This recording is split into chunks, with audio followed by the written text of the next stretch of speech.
Movie शुरू होती है प्लेनेट मार्स के एक अद्भुत शॉट से और जल्दी ही हम इस लाल ग्रह पर आ पहुंचते हैं, जहां पता चलता है कि ये 2035वां साल है और नासा ने इंसानों को मार्स पे भेजने का अपना सपना पूरा कर लिया है। यहाँ हम देखते हैं कि नासा ने मार्स से सैंपल लेने के लिए एरिस 3 नाम का मिशन भेजा है। इस मिशन में 6 लोग हैं, जिनमें मिशन कमांडर मेलिसा, पायलट रिक, सिस्टम ऑपरेटर बैथ, डॉक्टर क्रिस और एक जर्मन केमिस्ट डॉक्टर एलेक्स के अलावा हमारा सेंट्रल कैरेक्टर मार्क भी है। मार्क एक बोटेनिस्ट है जो पेड़ और फसलों की नॉलेज रखता है। आगे हम देखते हैं कि उनकी टीम मार्स की धरती से सैंपल कलेक्ट कर रही है। वहाँ क्रू के लिए बनाए गए शेल्टर, जिसे हम हैप कहते हैं, में बैठी हुई बैथ देखती है कि एक बहुत बड़ा धूल का तूफान उनकी तरफ बढ़ रहा है। कमांडर मेलिसा सबको वापस हैप में आने को कहती है, जहाँ वो उस तूफान से होने वाले नुकसान का अंदाजा लगाती है। हैप से थोड़ी दूर पर पायलट रिक, जो अपने मैप यानी मार्स एसेंट व्हीकल का मुआयना कर रहा है, वो भी उस तूफान को आते हुए देखता है और टीम को वार्न करता है कि इससे मैप पलट सकता है। मेलिसा सबको मैप से वापस ऑर्बिट में अपने स्पेसशिप हर्मिस में चलने को कहती है।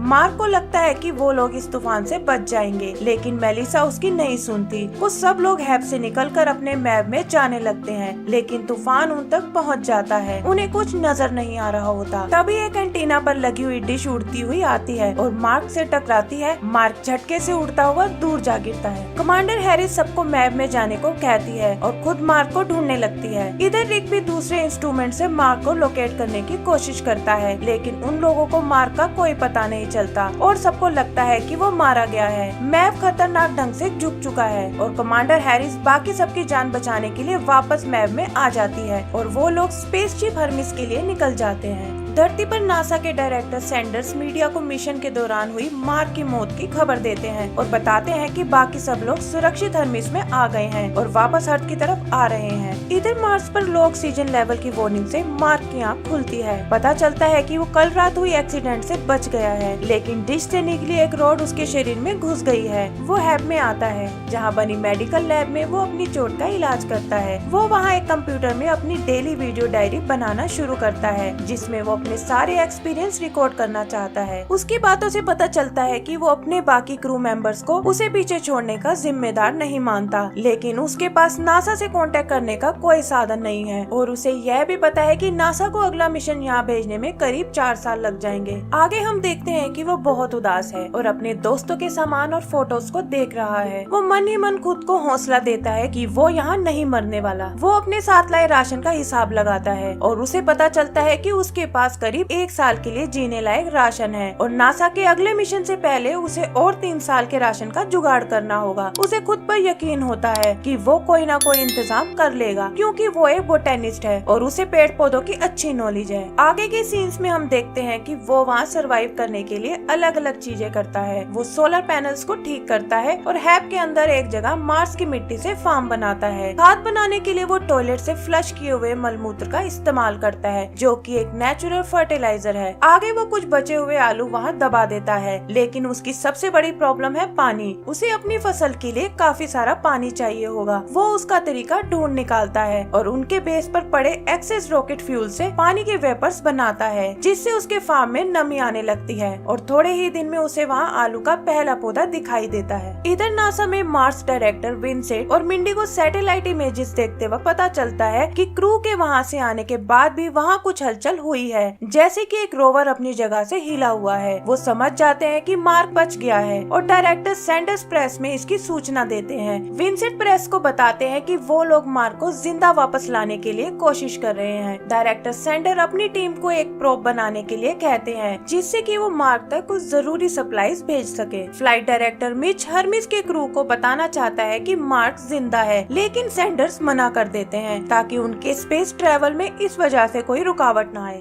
वहाँ मार्क अगले नासा मिशन एरिस 4 की लैंडिंग साइट पे जाने की सोचता है, जो करीब 3200 किलोमीटर दूर है। वो एक रोवर को मॉडिफाई करता है ताकि वो इतना बड़ा डिस्टेंस ट्रेवल कर सके, लेकिन ये काफी नहीं होता। रात में मार्स के एक्सट्रीम लो टेम्परेचर से बचने के लिए वो एक रो प्लूटोनियम को अपने रोवर में रखता है, जिससे उसे गर्मी तो मिलती है, लेकिन ये बहुत खतरनाक होता है। इधर मार्क देखता है कि उसके फार्म पर आलू उगाए हैं और वो बहुत खुश होता है। तभी उसे मैप पर एक जगह दिखाई देती है। उसके दिमाग में एक आइडिया आता है और वो रोवर से मैप वाले डायरेक्शन में चलना शुरू कर देता है। वहाँ पहुंचकर वो 1997 में बंद हुए एक रोवर पाथफाइंडर को ढूंढ निकालता है और उसकी बैटरी चेंज करके उसे फिर से चालू कर देता है। उसके स्टैटिक कैमरा के थ्रू वो नासा से कांटेक्ट करता है। वही नासा में विंसेंट उसके रूट को देखकर उसके इरादे जान जाता है और पाथफाइंडर के थ्रू उससे कांटेक्ट बना लेता है। यहाँ पता चलता है कि एक इमेज को भेजने और रिसीव करने में नासा को करीब 32 मिनट का समय लगता है। मार्क एक तरीका ढूंढ निकालता है जिससे वो आसानी से नासा को अपनी बात समझा सके। इसे हेक्साडेसिमल कहा जाता है। नासा एक सॉफ्टवेयर की मदद से पाथफाइंडर को उसके रोवर से जोड़ देते हैं जिससे वो मैसेजेस के थ्रू उनसे बात कर सकता है। उसे पता चलता है कि उसके क्रू मेंबर्स को उसके बारे में नहीं बताया गया जिससे उसे काफी निराशा होती है। इधर डायरेक्टर सैंडर्स के कहने पर मिच हर्मिस के क्रू को मार्क के बारे में बताता है जिससे वो काफी उदास हो जाते हैं। इधर नासा मार्स तक सप्लाई मिशन को जल्द से जल्द पहुंचाने की कोशिश में लग जाते हैं ताकि एरिस 4 मिशन के मार्स जाने तक उसके पास काफी साधन हो। मार्स पर अचानक से हैप का एयरलुक सेफ्टी सिस्टम खराब हो जाता है जिससे उसका आलू वाला फार्म तबाह हो जाता है। वो देखता है कि उसके पास अब लिमिटेड राशन बचा है। नासा को इसका पता चलता है और वो प्रोब भेजने की तैयारी तेज कर देते हैं। सैंडर्स बिना इंस्पेक्शन के प्रोब लॉन्च करने का ऑर्डर देता है लेकिन प्रोब लॉन्च करते ही ब्लास्ट हो जाता है और मार्क की जिंदा रहने की सभी उम्मीद खत्म हो जाती है। वो कैप्टन मेलिसा को लिखता है कि उसके मरने के बाद वो उसके पेरेंट्स का ध्यान रखे और उन्हें उसके बीते हुए समय के बारे में बताए। तभी चाइना की स्पेस एजेंसी CNS से नासा को अपने क्लासिफाइड रॉकेट बूस्टर के बारे में बताती है जो इस प्रोब मिशन को पूरा कर सकता है। नासा मान जाता है और वो एक और प्रोब बनाने में लग जाता है। इधर नासा के एक साइंटिस्ट रिच को एक नया तरीका मिल जाता है जिससे वो मार्क को वापस ला सकते हैं। वो सबको बताता है कि चाइनीज रॉकेट से सप्लाई मार्स पर भेजने की बजाय वो उन सप्लाई को हर्मिस तक भेजेंगे और अर्थ की ग्रेविटी की मदद से हर्मिस को वापस मार्स की तरफ डाइवर्ट कर देंगे जहाँ मार्क अपने मैप की मदद से ऑर्बिट में आएगा और हर्मिस उसे लेकर वापस अर्थ पर आ जाएगा। इससे वो एरिस 4 मिशन से 200 दिन पहले ही मार्क को बचा सकते हैं। सैंडर्स को इसमें काफी खतरा लगता है और वो इस प्लान को रद्द कर देता है। मिच उसे कहता है कि यह डिसीजन हर्मिस क्रू का होना चाहिए लेकिन सैंडर्स उसकी बात नहीं सुनता और सप्लाई प्रोब ही भेजने का ऑर्डर देता है। मिच किसी को बिना बताए रिच का प्लान हर्मिस क्रू को भेज देता है। कैप्टन मेलिसा अपने क्रू को बताती है कि इस प्लान से वो नासा के अगेंस्ट जाके काम करेंगे और वो करीब 500 और दिन अपनी फैमिलीज को नहीं देख पाएंगे। वो यह भी बताती है कि कैसे इस प्लान में हर मोड़ पर खतरा है। पूरा क्रू मार्क को बचाने के लिए हाँ बोलता है और वो हर्मिस का कंट्रोल डिसेबल करके उसका रूट चेंज कर देते हैं। नासा को इसका पता चलता है और सैंडर्स के पास नए प्लान को मानने के अलावा कोई दूसरा चारा नहीं होता। मार्स पर मार्क वीडियो लॉग में बताता है कि कैसे एरिस 4 मिशन की लैंडिंग साइट पे एक मैप ऑलरेडी नासा ने पहले से भेजा हुआ है जिसे यूज करके उसे ऑर्बिट में हर्मिस से कनेक्ट करना होगा। वो नासा की मदद से लैंडिंग साइट पर जाने के लिए अपना रोवर तैयार करता है और उधर नासा और CNS से मिलकर सप्लाई प्रोब को हर्मिस तक पहुंचाने की तैयारी करते हैं। आगे हम देखते हैं कि प्रोब का लॉन्च सक्सेसफुल था और वो हर्मिस से कनेक्ट हो जाता है। हर्मिस उसे लेकर मार्स की अपनी लंबी यात्रा शुरू करता है। आगे का सीन 7 महीने बाद का है जहाँ मार्क लैंडिंग साइट पर खड़े मैप तक जाने के लिए हैप से निकलता है। वो एक वीडियो में अपने एक्सपीरियंस रिकॉर्ड करता है और एक बोर्ड पर अपना सिग्नेचर करता है। फिर वो अपने रोवर से मैप तक जाने के लिए निकल पड़ता है। हमें पता चलता है कि कैसे वो कुछ दूर चलता है और फिर सोलर पैनल को रिचार्ज करता है और फिर आगे बढ़ता है। नासा भी सैटेलाइट की मदद से उसे मॉनिटर करता है। नासा को एक और प्रॉब्लम का पता चलता है कि उन्हें मार्स के मैप को हल्का करना होगा ताकि वो अपनी स्पीड बढ़ा सके और मार्स की ग्रेविटी से निकलकर ऑर्बिट में आ सके। वो काफी सारे लाइव सपोर्ट सिस्टम और कंट्रोल को निकालने को कहते हैं। वो मैप की नोज एयरलॉक और विंडो को भी निकालने को कहते हैं ताकि मैप हल्का हो सके। वो बताते हैं कि हर्मिस का पायलट रिक मैप को रिमोटली कंट्रोल करेगा।